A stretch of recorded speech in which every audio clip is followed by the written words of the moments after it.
이제 시간이 되었으므로 우리 다 같이 자리에서 일어나셔서 하늘에 가득 찬 영광의 하나님 찬양 드리면서 우리 하나님께 예배로 나가겠습니다.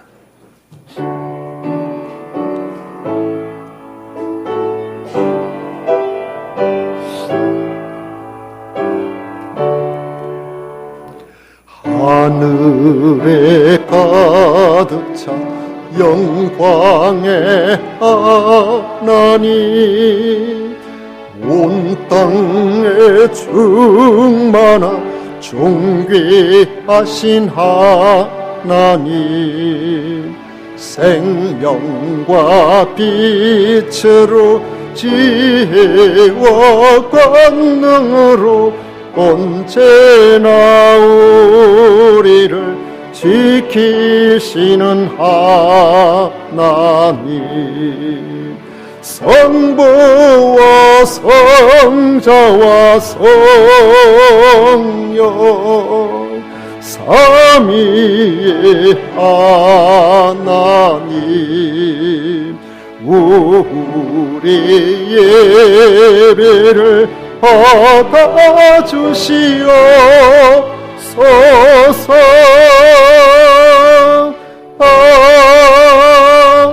아멘.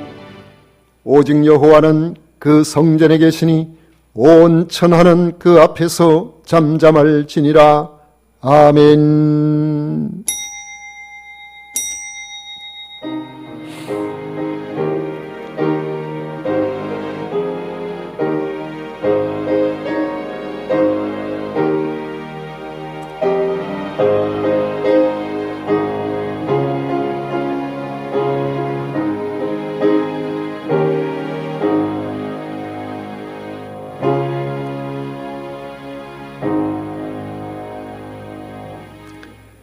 말씀으로 천지 만물을 창조하시고 친히 다스리시는 성삼위 하나님을 찬양합니다. 마음과 정성과 뜻을 모아 예배를 드리오니 기쁘게 받아 주시옵소서. 예수님 이름으로 기원하옵나이다. 아멘. 찬송가 10장 다 같이 부르겠습니다.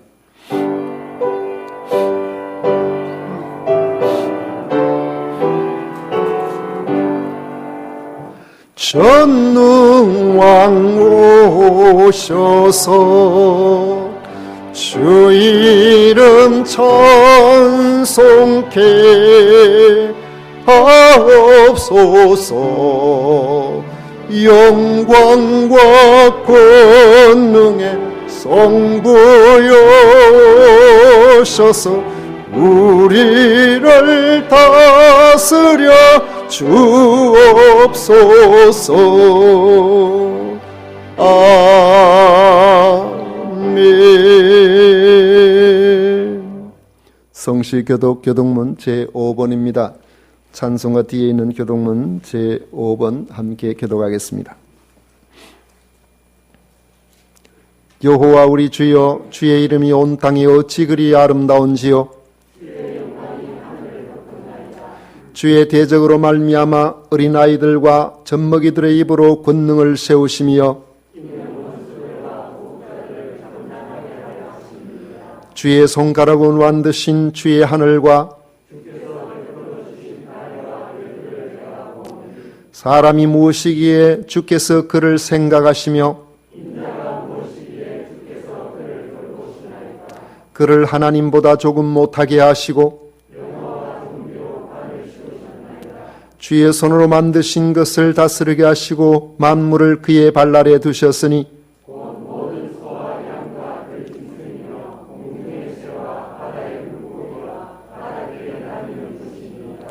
여호와 우리 주여, 주의 이름이 온 땅에 어찌 그리 아름다운지요. 아멘. 다 같이 신앙 고백 드리겠습니다. 전능하사 천지를 만드신 하나님 아버지를 내가 믿사오며 그 외아들 우리 주 예수 그리스도를 믿사오니 이는 성령으로 잉태하사 동정녀 마리아에게 나시고 본디오 빌라도에게 고난을 받으사 십자가에 못 박혀 죽으시고 장사한 지 사흘 만에 죽은 자 가운데서 다시 살아나시며 하늘에 오르사 전능하신 하나님 우편에 앉아 계시다가 저리로서 산자와 죽은 자를 심판하러 오시리라. 성령을 믿사오며 거룩한 공회와 성도가 서로 교통하는 것과 죄를 사하여 주시는 것과 몸이 다시 사는 것과 영원히 사는 것을 믿사옵나이다. 아멘. 다 같이 자리에 앉으셔서 찬송가 80장 함께 부르겠습니다.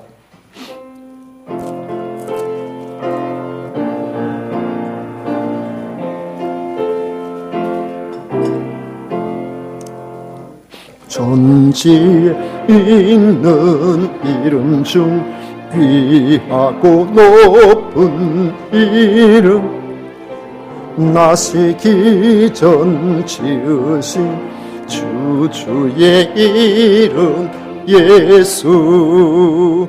주 앞에 내가 엎드려 그 이름 찬송함은 내 귀에 들린 말씀 중 귀하신 이름 예수.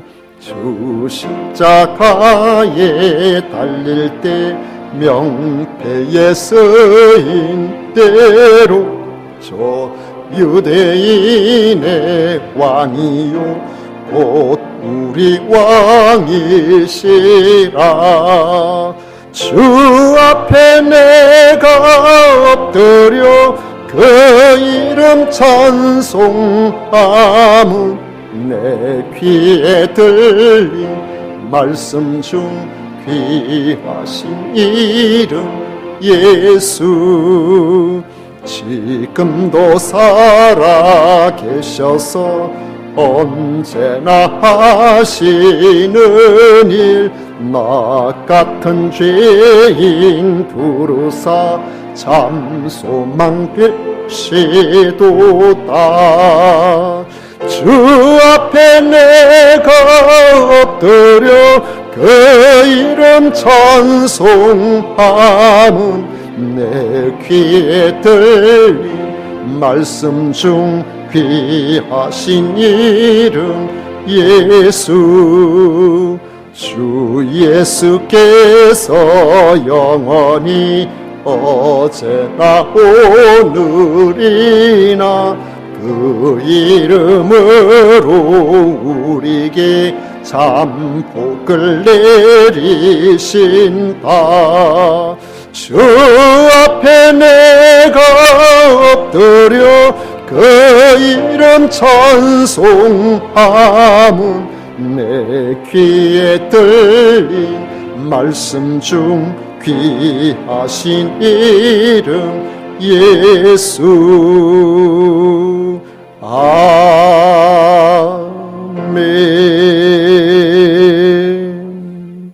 김정덕 장로님, 우리를 대표해서 기도하시겠습니다.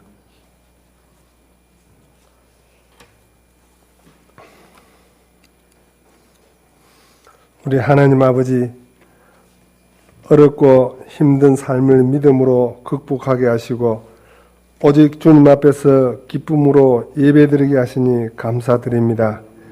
이 시간 성령의 능력과 보혈의 은총으로 우리의 마음을 정결하게 해주셔서 하나님의 이름으로 영화롭게 하는 예배자로 나오게 하시고 하늘의 문과 심령의 문을 열어주셔서 예배의 영광을 체험하게 하여 주시옵소서. 우리가 감사와 기쁨으로 예배 드릴 수 있는 모든 우리가 하나님의 은혜임을 고백합니다. 저희는 연약하고 쉽게 상처받고 깨어지기 쉬운 약점들이 많은 우리들입니다. 때로는 주님이 걸어가신 길 앞에서 뒤돌아보며 망설이며 주저하기도 합니다. 하나님 아버지, 우리의 심령을 국률의 손길로 만져주셔서 우리의 삶이 주님의 사랑과 영혼을 사랑하는 우리들에게 되게 하여 주시옵소서. 주님의 십자가를 깊이 묵상하기를 원합니다. 겸손히 낮출 때 높여주시고 버리고 죽어질 때에 다시 채워주시고 우리의 욕심과 지난 날들의 허망한 일들을 십자가에 못 박고 죄를 이기고 세상을 이기며 주님의 일에 더욱 힘쓰는 경건의 능력을 회복되게 하여 주시옵소서. 하나님 아버지, 이 땅의 예배가 새로워지게 하시고 영성이 회복되어 상처받은 영혼들을 치유하며 영적 부흥이 다시 일어나기를 소망합니다. 우리 교회가 영혼들을 구원을 얻게 하시고 복음의 영향력을 확산시키는 부흥의 일꾼들이 되게 하여 주시옵소서. 불길 같은 성령의 역사가 일어나 죄와 어둠의 세력들을 몰아내고 방황하는 영혼들을 그리스도께로 인도하는 날이 속히 오게 하여 주시옵소서. 주님, 우리 교회가 성령으로 무장되어 모든 성도가 합심하여 목표와 비전을 주님 앞에 세우고 모든 계획들을 발전시키는 교회가 되게 하여 주시옵소서. 또한 올해 각 목장들을 더욱 성장시켜 주십시고 목장 리더들에게 믿음과 열정을 주시어 주님 주신 사명을 잘 감당하는 목장들이 되게 하여 주시옵소서. 하나님 아버지, 하나님의 보냄을 받은 사자 목사님께 늘 영육간의 강건함을 주옵시고 말씀을 전하실 때에 성령님께서 함께 하셔서 하나님의 말씀이 선포되게 하시고 하나님의 말씀이 우리의 삶과 가정의 견고한 반석이 되게 하여 주옵시며 이 모든 말씀 예수님의 이름으로 기도드리옵나이다. 아멘.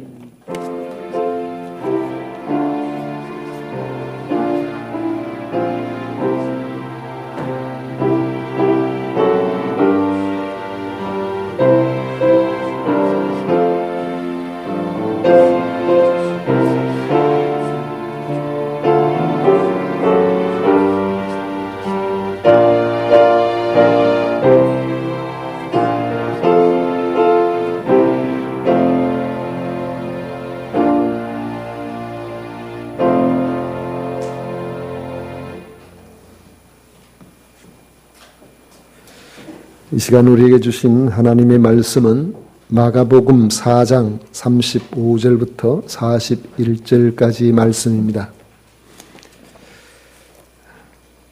마가복음 4장 35절부터 41절까지 말씀을 우리 다 같이 읽도록 하겠습니다. 35절부터 다 같이 읽습니다.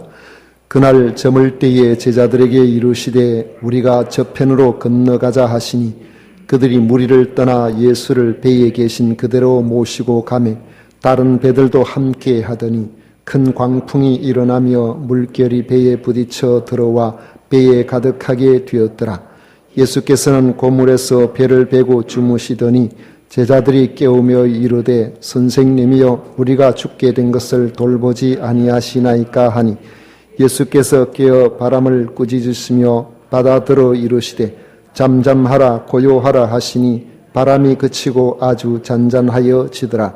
이에 제자들에게 이르시되 어찌하여 이렇게 무서워하느냐 너희가 어찌 믿음이 없느냐 하시니 그들이 심히 두려워하여 서로 말하되 그가 누구이기에 바람과 바다도 순종하는가 하였더라. 아멘. 사람들 중에는 성경의 이야기를 잘 꾸며진 신화처럼 여기며 믿을 수 없다고 하는 이들이 있습니다. 불신의 마음을 가지고 성경을 보거나 듣는다면 길가에 떨어진 씨앗과 같이 천국 복음은 전혀 삭을 내릴 수가 없을 것입니다. 그런데 어떤 이들은 진지하게 하나님의 말씀에 집중합니다. 바울 사도가 베레아에 있는 사람들에게 복음을 전할 때에 보여준 반응이 그렇습니다.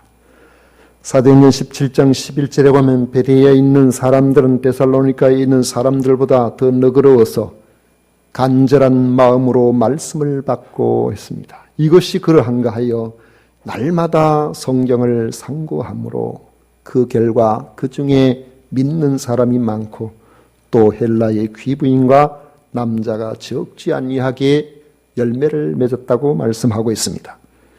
그러므로 성도는 열린 마음으로 진지하게 말씀을 들어야 하고 읽어야 하나님의 은혜가 임하게 되는 줄 믿으시기를 바랍니다. 오늘 본문을 보면 그 현장에 있지 않고서는 도저히 알 수 없는 세밀한 내용을 발견할 수 있습니다. 그 현장의 목격자의 기록이라는 것입니다. 첫째로는 시간입니다. 35절에 보면 그날 저물 때에 그랬습니다. 바닷가에서 많은 비유로서 사람들에게 말씀을 가르치신 바로 그날 저녁 시간이라는 겁니다. 두 번째로는 당시의 정황입니다. 36절에 보면 그들이 무리를 떠나 예수를 배에 계신 그대로 모시고 가매 다른 배들도 함께 하더니 했습니다.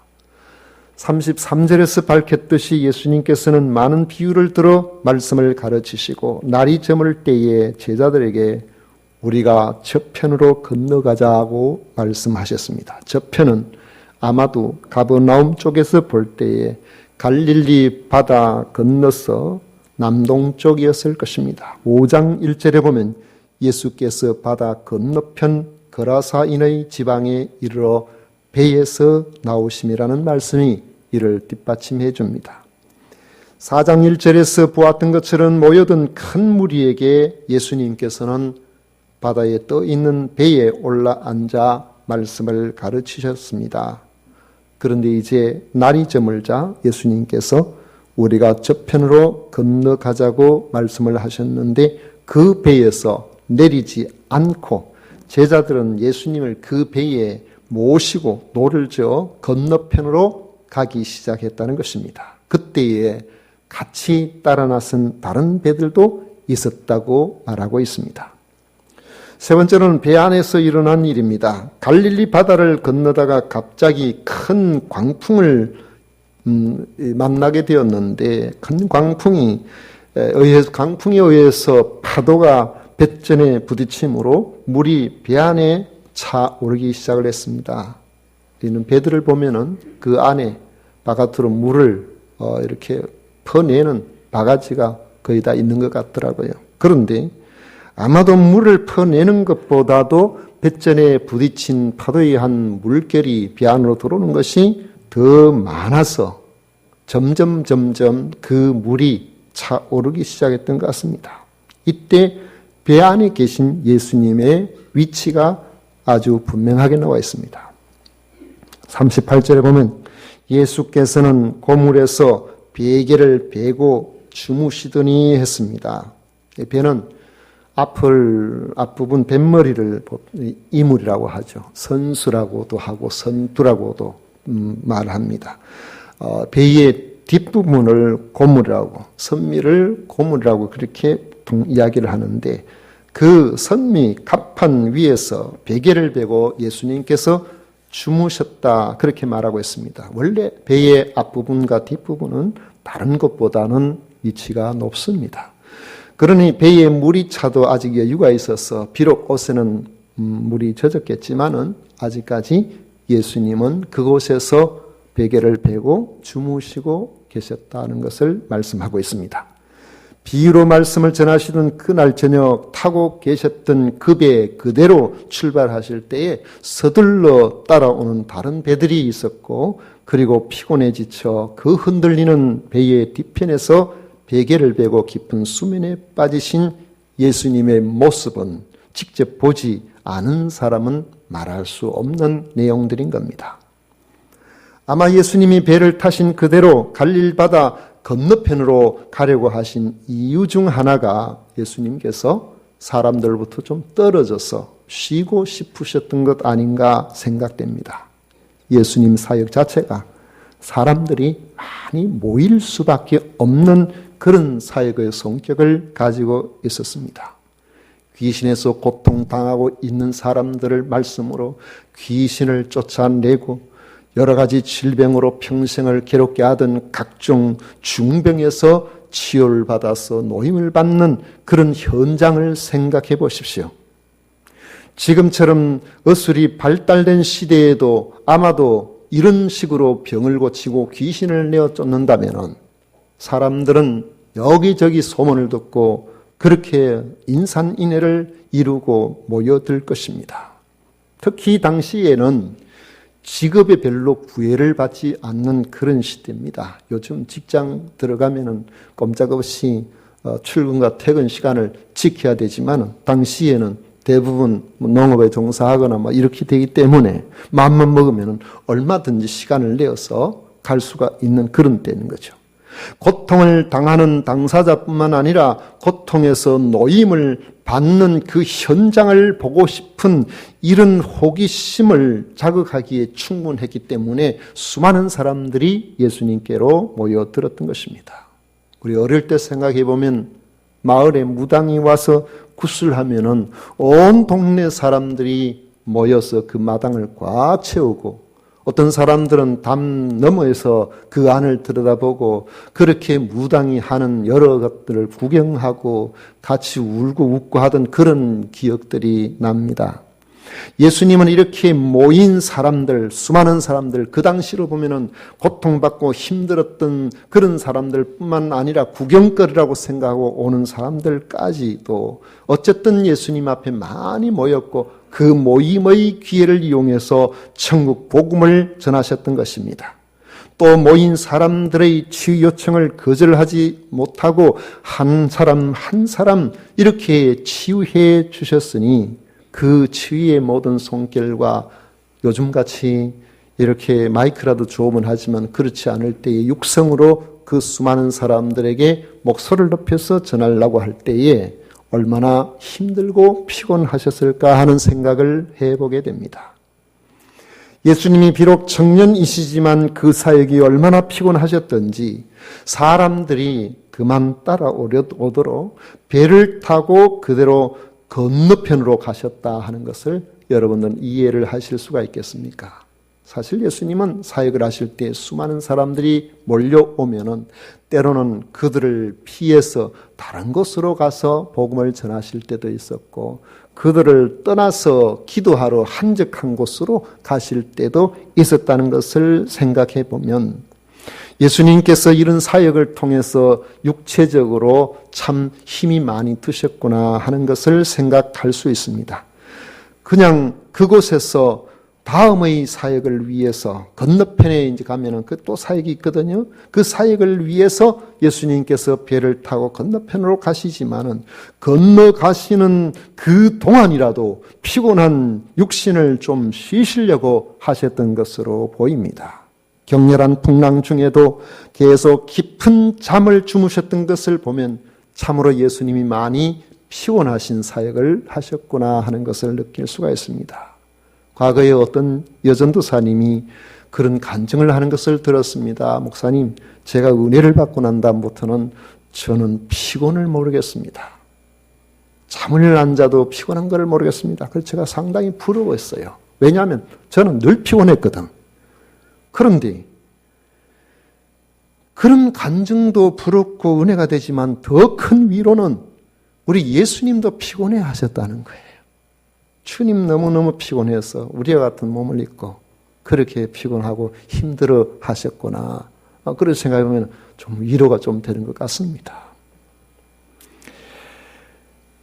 그런데 출발할 때는 괜찮던 갈릴리 바다에 갑자기 큰 풍랑이 일어났습니다. 37절에 보면 큰 광풍이 일어나며 물결이 배에 부딪혀 들어와 배에 가득하게 되었더라 했습니다. 여러분 많이 들으셨겠지만 갈릴리 바다는 지중해보다도 거의 200m 가까이 더 낮습니다. 해발 마이너스라는 것이죠. 구글에 제가 구글 지도로 확인을 해보니까 그게 몇 년 전 지도이기는 한데 마이너스 216m가 나오더라고요. 근데 이게 갈수기 때하고 우기 때하고는 또 어느 정도 차이가 납니다. 우기 때 물을 많이 받았다가 농업용수, 공업용수로 쓸 때는 또 상당히 또 수위가 좀 낮아지기도 하기 때문에 거의 210m 정도 마이너스에서 왔다 갔다 한다고 볼 수가 있겠지요. 그곳에서 거의 정확하게 61km 정도 떨어져 있는 갈릴리 호수 북쪽에서 61km 정도 떨어져 있는 헤르몬산 정상, 거기는 백두산보다도 70m가 더 높습니다. 백두산이 2744m인데 헤르몬산은 2814m예요. 여름에도 눈이 있는 그런 곳입니다. 그러니까 불과 61km 사이에 해발이 3,000m 정도의 그런 넘는 이런 지형의 특성이 있다는 것을 우리가 생각해 본다면은, 여러분 여름에 우리 동료 부른 거 기억나시죠? 산 위에서 부는 바람, 서늘한 바람. 왜 서늘합니까? 산 위에서 보면요, 낮에는 바람이 골짜기에서 위로 이렇게 올라옵니다. 밤이 되면 반대로 위에서 밑으로 쭉 내려옵니다. 그래서 우리가 집을 지을 때는 골짝 같은 데, 그런 데에 집을 짓는 것이 별로 좋지 않다라는 이야기를 합니다. 왜냐하면 골짝을 타고서 찬 공기가 위에서 이렇게 밑으로 내려오기 때문에 사람 건강에 그렇게 썩 좋은 건 아니라는 그런 이야기를 합니다. 고요하다가도 차가운 기류가 그 위에서부터 내려올 때의 공기 중에 갑자기 소용돌이가 생겨서 호수에 돌풍이 불 때가 간혹 있다고 했는데 주로 낮보다는 밤이 심했던 것으로 보입니다.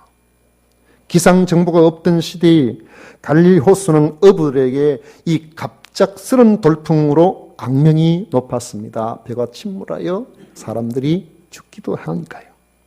출발할 때는 고요했던 갈릴리 바다가 갑자기 몰아닥친 광풍으로 한순간에 생명을 위협하는 바다가 된 것처럼 우리의 인생살이도 이런 점에서 크게 다르지가 않습니다. 인생의 비바람이 예고 없이 한순간에 찾아온다는 점에서 오늘 우리들의 평안함을 자랑할 것이 아니고 스스로를 높일 것이 아니라 늘 겸손하게 감사하는 마음으로 사는 지혜로운 태도가 우리에게 필요한 이유입니다. 그런데 이런 위급한 일이 닥치면 우리는 어떻게 해야 할까요? 여러분 같으면 어떻게 행동을 했을 것 같습니까? 배를 타고 가다가 배가 전복 사고가 일어났을 때에 군인들이 수영을 잘 못하고 잘 빠져 죽는다는 이야기가 있습니다. 왜 그럴까 생각해 볼 때는 그가 신고 있는 신발 때문이 아닐까 그런 생각이 듭니다. 제가 군대에서 파견 근무를 할 때에 한 번씩 부대에 보고차 가게 되면은 저 김해 이쪽에 구포죠? 구포 위에서 그 위에 물금 그쪽으로 이래 넘어서 가야 되는데 그 낙동강을 지나가야 되는데 낙동강 건너는 나룻배가 있습니다. 그곳에서 요즘하고는 달라서 길이 잘 안 돼 있기 때문에 이 나룻배를 타고 가는데 여름에 한 번씩 홍수가 나면은 범람한 그 홍수가 물결이 넘실넘실할 때 나룻배를 타면은 상당히 두려운 마음이 생깁니다. 혹시나 전복되지는 않을까 그런 생각이 들어요. 여러분 그 나룻배 손으로 이렇게 묶어가 잡아 당겨서 가는 거 여러분 아마 보신 분들도 아마 계실 거예요. 그럴 때는 두려운 마음 때문에 혹시나 해서 제가 군합근을 미리 풀어놨습니다. 급하면은 이거 어떻게 좀 해야 되니까. 그렇지만은 과연 그래도 내가 살아남을 수 있을까? 물결을 보면은요, 자신이 없어져요. 광풍이 불 때에 갈릴리 호수에서 잔뼈가 굵은 어부 출신 제자들조차도 이런 상황에서는 자신들의 경험이 아무 소용이 없다는 사실을 알았습니다. 얼마나 위급했으면 배의 침몰과 함께 내가 죽을 수 있겠다는 그런 다급한 마음으로 주무시는 예수님을 깨웠던 겁니다. 38절에 예수께서는 고물에서 베개를 베고 주무시더니 제자들이 깨우며 이르되 선생님이여 우리가 죽게 된 것을 돌보지 아니하시나이까 하니 했습니다. 제자들의 이 말은 주님께 전적으로 도움을 요청하는 것처럼 보이지만 아직까지 그들은 예수님이 자신들의 위급한 상황을 온전히 해결해 주실 전능자로 알고 있지는 않은 것 같습니다. 선생님이라는 호칭도 그렇고요. 위급한 상황에서 혼자 아무것도 모르고 지금 자고 있을 때가 아닌데 자고 있느냐고 깨어서 뭔가 좀 하실 수 있는 일이 있으면 좀 해봐 달라는 이 원망이 든 울부짖음이었다는 것입니다. 그렇지 않았다면 주님께서 그들에게 믿음이 없다고 꾸짖지도 않았을 것입니다. 주님은 제자들 때문에 잠에서 깨어나셨습니다. 바람을 꾸짖으시며 바다에게 말씀하셨습니다. 잠잠하라, 고요하라. 주님께서 그 말씀을 하시자 즉시 바람이 그치고 언제 광풍이 불었느냐는 듯이 호수가 아주 잔잔해져 버렸습니다. 꾸짖자 바람이 그치고 잔잔해졌다. 이 말씀요. 꾸짖자 그쳤다는 이 말은 예수님께서 대자연을 창조하신 창조주의 절대적인 지배력을 보여주는 표현입니다. 두 번 말할 필요가 없는 거예요. 단 한 번의 말씀으로 즉각적으로 배를 침몰시킬 것 같은 그 거센 풍랑이 잠잠해져 버린 것입니다. 예수님은 갈릴리 호수를 잔잔하게 하신 후에 제자들에게 말씀하셨습니다. 어찌하여 이렇게 무서워하느냐? 너희가 어찌 믿음이 없느냐? 주님은 제자들이 무서워한 것이 광풍의 문제처럼 보이지만 사실은 믿음이 없었어라고 말씀하신 것입니다. 제자들은 지금까지 수많은 이적들을 보아왔습니다. 그 이적을 보면서 예수님이 과연 하나님의 아들 메시아구나 그런 사실을 받아들였습니다. 그런데 광풍이 일어나고 배가 침몰될 이런 위험에 처하게 되니까 예수님께서 같이 배를 타고 가고 있었음에도 불구하고 죽음의 공포에서 벗어나지를 못했던 것입니다. 그들은 아직도 예수님을 전적으로 신뢰하지 못하고 있었다는 것입니다. 여러분 어떻습니까? 여러분들이 예수님에 대해서 잘 알고 계십니까? 3년을 믿었습니까? 10년을 믿었습니까? 20년? 30년? 40년, 50년을 신앙생활을 했습니까? 그러면 예수님을 정말 잘 알고 있겠습니까? 너희가 어찌 믿음이 없느냐라고 되어 있지만은 오히려 이 말씀은 너희가 아직까지도 믿음이 없느냐 이 말씀이에요. 원문을 보면은 아직까지도 믿음이 없느냐?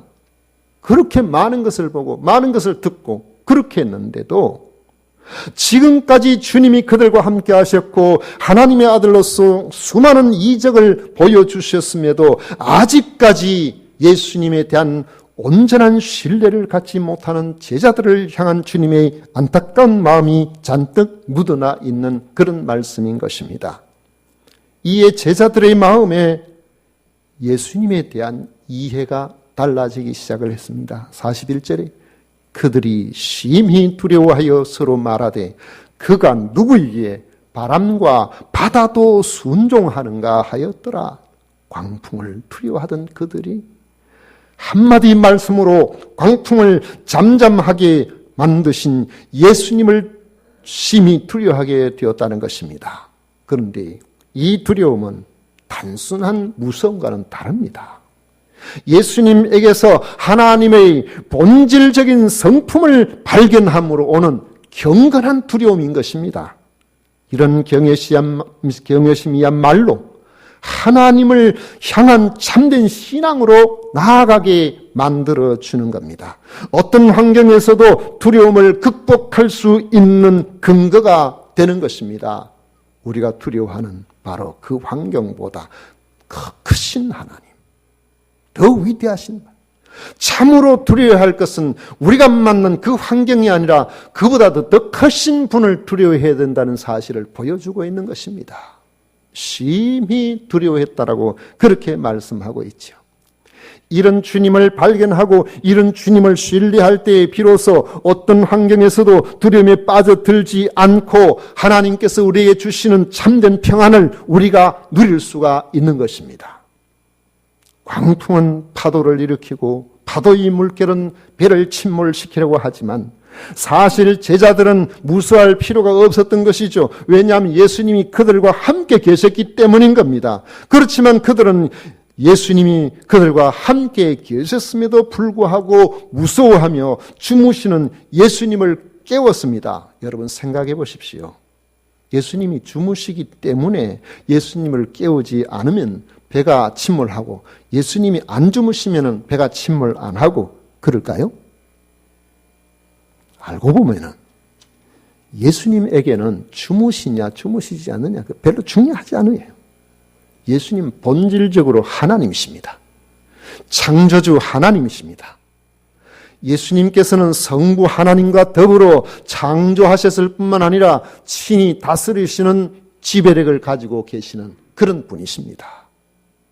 그분이 육신을 입고 오셔서 주무시든지 주무시지 않든지 그분이 그들과 함께하고 계셨다는 겁니다. 그런데 함께하고 계신다는 사실을 우리가 생각해 볼 때 그렇다면 예수님이 육신적으로 그 자리에 그들과 함께하지 않으면 또 어떻게 됩니까? 여러분, 여기서 우리가 주님에 대한 이해도가 좀 더 달라져야 돼요. 왜요? 예수님께서 갈릴리 호수를 건너서 모든 사역을 마치시고 이전에 보면 502여의 기적의 역사를 일으키실 때에 피곤한 제자들에게 먼저 가게 하시고 예수님은 산에 기도하러 올라가셨는데 그때도 노져서 가다가 역시나 광풍을 만났습니다. 예수님 배에 안 계셨어요. 그들은 두려워했습니다. 아무리 노를 저어도 제자리 걸음입니다. 여러분, 순풍에 돛을 달면은 가만히 있어도 가지만은 광풍이 오면은 빠져 죽을 수도 있고요. 역풍이 오면 뒤로 갈 수도 있고요. 그 당시에 우리 인생의 삶은 이런 배를 우리가 생각해 보면 아무리 저어도 안 됩니다. 주님 어디 계십니까? 주님 홀로 가버리시고 우리끼리는 여기서 있다가 우리 다 죽게 되었잖아요. 어떻게 됩니까? 우리 죽겠습니다. 그런데 보니까 예수님께서 그 풍랑이는 그 밤바다 주님이 그곳에서 저 멀리서 오고 계시는 주님이. 왜요?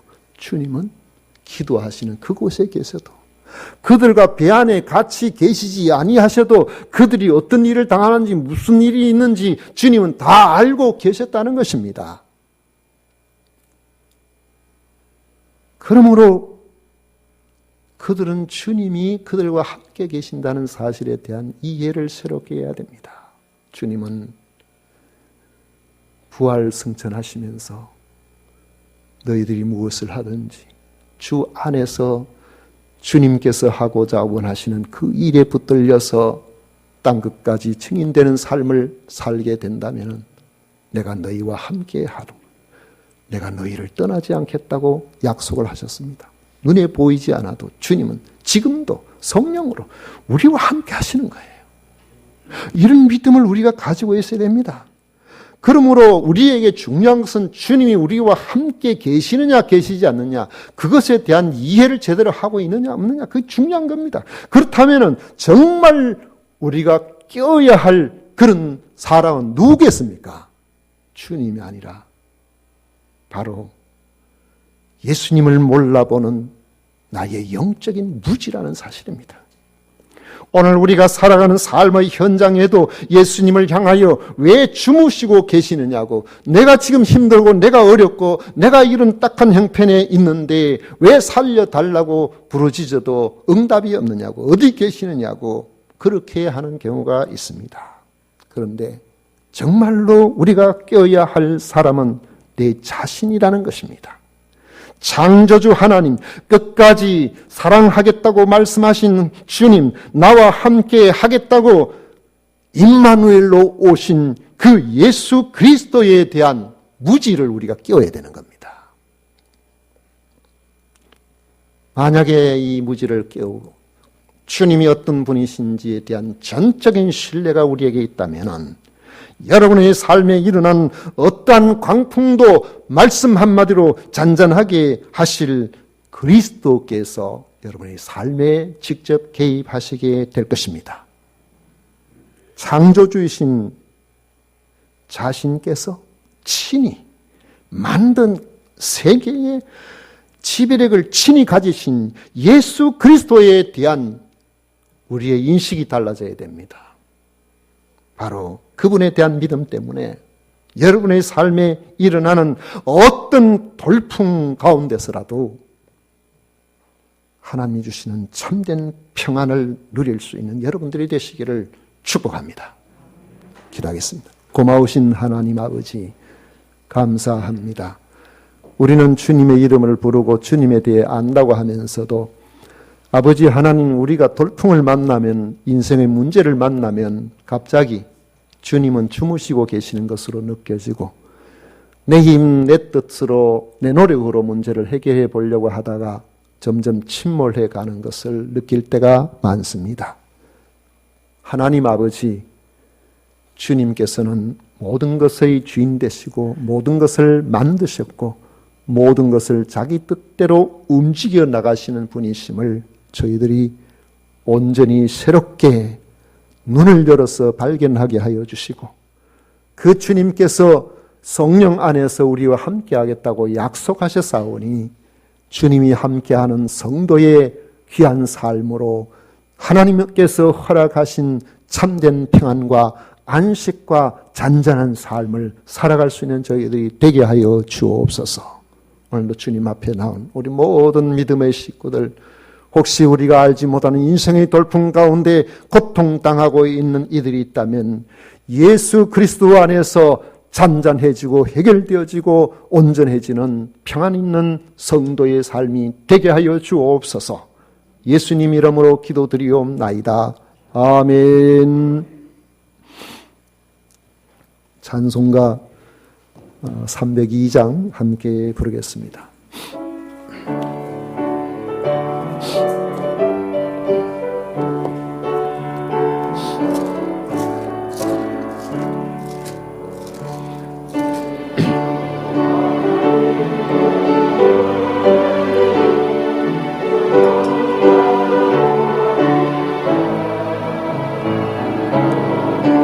밧줄을 끌러 깊은 데로 한가운데 가보라.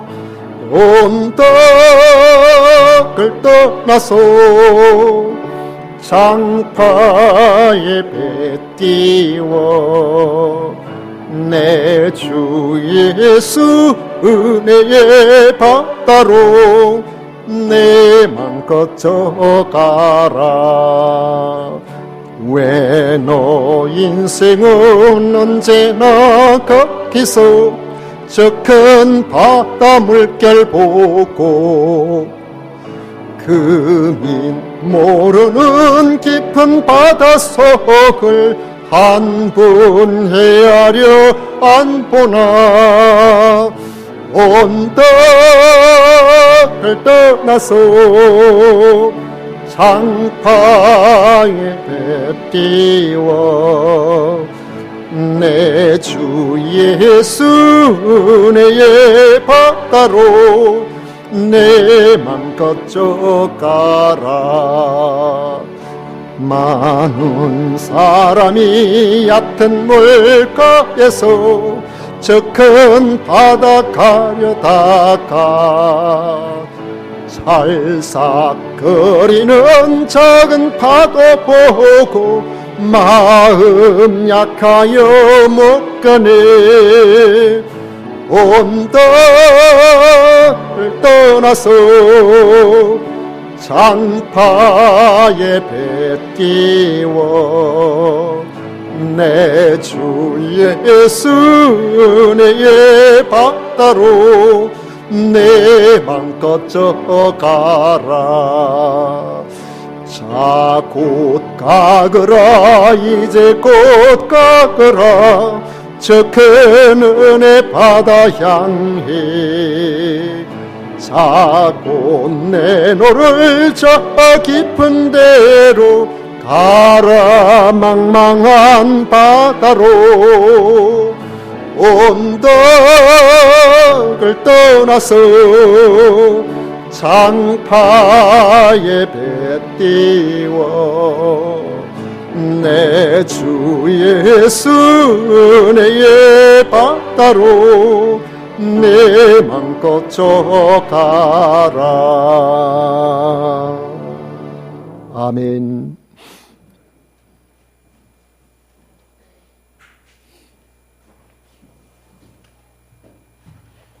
우리 하나님께 드린 예물 위해서 봉헌 기도 드리도록 하겠습니다. 우리의 참 소망이요 영원한 안식의 또 도성이 되시는 우리 하나님 아버지 감사드립니다. 아버지 지난 한 주간도 지켜주시고 오늘 저희들이 함께 나와 예배할 수 있도록 이 놀라운 은혜의 자리로 불러주신 것 진심으로 감사드립니다.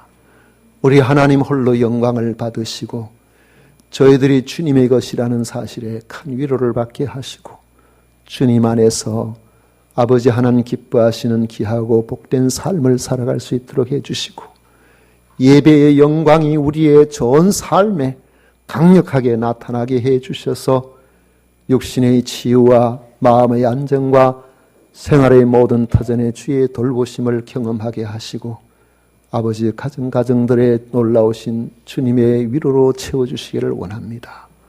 오늘도 모든 것이 주의 것임을 고백하는 아버지 우리의 신앙 고백을 담은 귀한 예물을 구별하여 드립니다. 소득의 10분의 1을 드립니다. 건축 헌금, 또 선교 헌금, 주일 헌금, 감사 헌금 구별하여 드리오니 드린 이 모든 것 주님 기쁘게 받으시고 아버지 하나님 주께서 기뻐하시는 선한 일들에 이 예물이 쓰이고도 남는 역사가 일어나게 하여 주시옵소서. 아버지 하나님 또 조유성이 생일 감사 헌금 드립니다. 김은유 생일 감사 헌금 드립니다. 주님 함께 하셔서 저들에게 또 1년 동안 건강하게 지켜주시고 주의 위로가 가득하게 하시고 저들의 삶에 주님께서 동행하는 역사가 일어나게 하여 주시옵소서. 한재인 장로님, 김은정 권사님 결혼 기념일 감사 헌금 드립니다. 아버지 하나님 결혼하여 건강하게 행복하게 가정을 잘 꾸려나가고 지금까지 지켜주신 우리 하나님 감사합니다. 장로님, 권사님 가정에 주님께서 기뻐하시는 아름다운 행복이 묻어나 우리 모든 성도들의 귀감이 되게 하시고 부러움이 되게 하시고 우리도 이와 같이 살아갈 수 있도록 은혜를 더하여 주시옵소서. 오늘도 아버지 하나님 주님 앞에 나와 어린 생명들을 가르치고 저들에게 주의 복음을 전하는 모든 교육사역자들을 위로해 주시고 힘을 더하여 주옵소서. 아버지 하나님 앞에 드린 것 주께서 기쁘게 받으심을 미사옵고 예수님 이름으로 축복하며 기도하옵나이다. 아멘. 지금은 우리 구주 예수 그리스도의 은혜와 하나님 아버지의 놀라우신 사랑과 성령 하나님의 위로 축복 교통하심이 오늘로 주님 앞에 나온 우리 모든 믿음의 식구들 머리 위에 그 가정 위에 감당하고 있는 모든 일터 위에 산업 위에 영원토록 함께 있을지어다. 아멘.